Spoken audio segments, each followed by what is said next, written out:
Braulio, president of NJ.com, here with Patrick Landy. And Pat, coming up on Saturday, we got a huge showdown here in New Jersey. #1 Bergen Catholic hosting #5 St. Peter's Prep at 2:30 p.m. Yeah. Let's just jump right into it. What's Bergen Catholic got to do on Saturday to come out on top?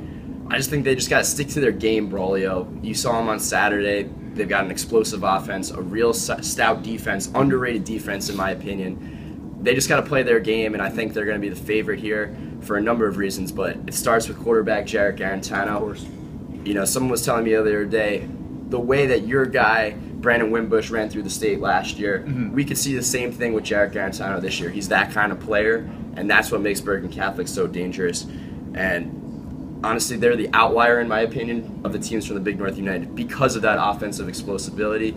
And, you know, I think it's going to be tough for St. Peter's to shut down that offense. So let's jump over your side. What are the Marauders going to have to do to slow down the Crusaders? Well, just looking at it real quick, and what you just mentioned, they've got to try and contain Garantano, not let him make plays with his feet. Right. He's got that potential. He's really dual threat. And offensively, last week, St. Peter's Prep, they played a team from Maryland. They didn't look as good as I've seen them in the past. Very sloppy play. Started off the game with 2 3-and-outs, and that was the first time I think I'd ever seen the St. Peter's Prep offense. A lot of new players, though, right? Maybe they just needed a game to adjust. 19 new starters this season, starting with quarterback John Lewis, who had a bit of a rough start. But Coach Rich Hansen, said, you know, maybe it was that pregame jitters, but they're going to clean up some of those mistakes that they made, and they're going to have to play their best if they want to take down Bergen Catholic on Saturday. So, Pat, I got to ask you, prediction time. Who you got in this one? You know, last year we saw the Marauders just straight lay it on Bergen Catholic over at Caven Point. I'm not going to go out and say Bergen Catholic does the same thing, but I think they're gonna come out strong. They're gonna come out red hot. They got the freshman phenom back there, as well as Ryan McCarthy at running back, Jarek Garantano, Gene Coleman at receiver. The playmakers everywhere. The defense has been great with Sal Morrow, Frankie Feaster. I just think Bergen Catholic's going to be coming out on top here.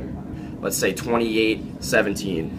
So I'm going to go 28-21, but I'm going to go with the team from Jersey City. I'm going to go back-to-back weeks. The #1 team in New Jersey falls. I'm going to take St. Peter's Prep over Bergen Catholic. I think just of kind of what we saw last year, St. Peter's Prep handed it to Bergen Catholic. Maybe that's still in BC's head a little bit from a mentality standpoint.